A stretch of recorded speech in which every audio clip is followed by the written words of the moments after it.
आदरणीय आणि प्रिय मित्रांनो, ही 2024 ची निवडणूक नेहमीसारखी निवडणूक नाही आहे. आपल्या देशामध्ये लोकशाही टिकणार की नाही?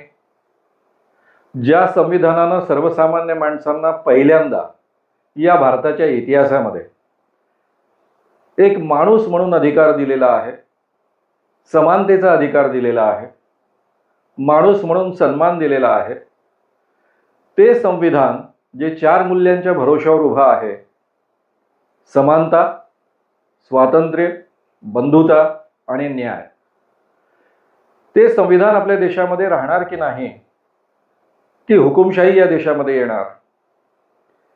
अनेक आपल्या देशातल्या विद्वानांना असं वाटतं आहे की याच पद्धतीचं जर हे सरकार काम करत राहिलं तर 2024 ची निवडणूक जर नरेंद्र मोदी सरकारनं जिंकली तर कदाचित पुढच्या निवडणुका सुद्धा होणार नाहीत आणि झाल्या तरी त्या अत्यंत नॉमिनल होतील, जशा रशियामध्ये निवडणुका होतात, इतर काही देशांमध्ये होतात त्या पद्धतीच्या. त्यामुळे आपल्या देशातली लोकशाही टिकवण्याची आणि जे संविधान स्वातंत्र्य आंदोलनामधनं, संपूर्ण स्वातंत्र्य आंदोलनातल्या हजारो लाखो कार्यकर्त्यांच्या बलिदानामधनं, महात्मा गांधी, पंडित जवाहरलाल नेहरू, डॉक्टर बाबासाहेब आंबेडकर यांच्या स्वप्नातनं निर्माण झालेला आहे, ते संविधान टिकेल की नाही, या 2 मुद्द्यांची उत्तरं आपल्याला या निवडणुकीच्या निमित्तानं द्यायची आहेत. आणि त्यामुळे आपल्याला मोदी सरकारच्या विरुद्ध ठामपणे उभी असलेली 28 पक्षांची आघाडी, ज्याला आपण इंडिया आघाडी म्हणतो, तिला निवडून देणं क्रमप्राप्त आहे. कारण या आघाडीनं हे संविधान टिकवण्याची आणि लोकशाही टिकवण्याची जबाबदारी घेतलेली आहे, त्या पद्धतीचं आश्वासन आपल्याला दिलेलं आहे आणि त्या पद्धतीनंच ते लढाई करत आहेत. आणि म्हणून आपल्यापैकी प्रत्येकानं इंडिया आघाडीला मतदान व्हावं असा प्रयत्न केला पाहिजे.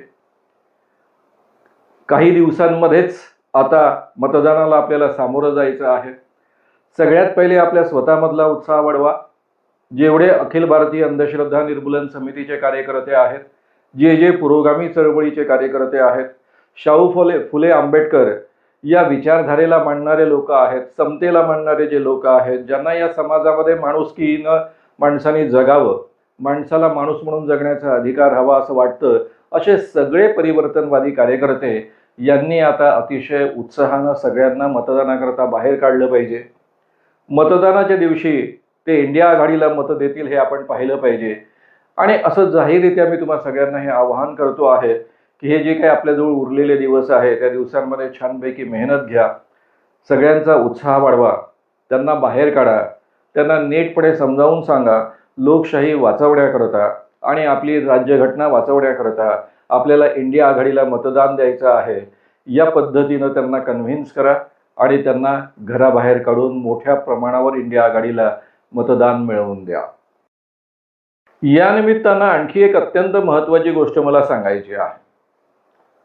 आपण सगळेच्या सगळे परिवर्तनवादी जे लोक आहोत, अखिल भारतीय अंधश्रद्धा निर्मूलन समितीचे कार्यकर्ते असो किंवा फुले शाहू आंबेडकर यांच्या विचारधारेला मांडणारे परिवर्तनवादी कार्यकर्ते असो किंवा केवळ आपलं संविधान वाचलं पाहिजे आणि लोकशाही वाचलं पाहिजे या पद्धतीनं विचार करणारे प्रगत विचारांची माणसं असो, कोणत्याही परिस्थितीमध्ये भाजपला मदत होईल या पद्धतीनं एकही कृती आपल्या आसपासच्या कोणत्याही माणसांच्या हातून घडता कामा नये याची आपण काळजी घेतली पाहिजे. आज जे कोणी इंडिया आघाडीपासून स्वतंत्ररित्या उभे राहिलेले आहेत ते जर आपल्या विचारांचे असतील, फुले शाहू आंबेडकरांच्या विचारांचे असतील, तर याचा अर्थ असा आहे की ते आपल्या विचारधारेच्या लोकांची मतं खात आहेत, ज्याचा फायदा बीजेपीला आणि मोदी सरकारला होणार आहे. त्यामुळे यावेळी केवळ 2024चा हा मुद्दा लक्षात घेताना यावेळी तरी आपण एक काळजी घेऊया की कोणत्याही परिस्थितीमध्ये पुरोगामी विचारांची मतं दुसऱ्या कोणत्याही स्वतंत्र उमेदवाराला पडता कामा नये. केवळ इंडिया आघाडीलाच पडली पाहिजेत.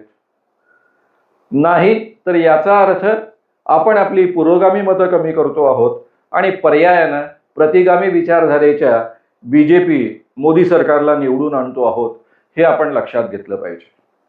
इतर कोणाला मतदान करणं, जे फुले शाहू आंबेडकरांचं नाव घेतात अशाही लोकांना मतदान करणं इंडिया आघाडी सोडून, याचा अर्थ आपण भारतीय राज्यघटना जी डॉक्टर बाबासाहेब आंबेडकरांच्या नावानं ओळखली जाते तिला गाडण्यासाठी मतदान करणं असं आहे, हे आपण विसरता कामा नये. हे आपण एक दुसऱ्याला नीटपणे समजावून सांगितलं पाहिजे.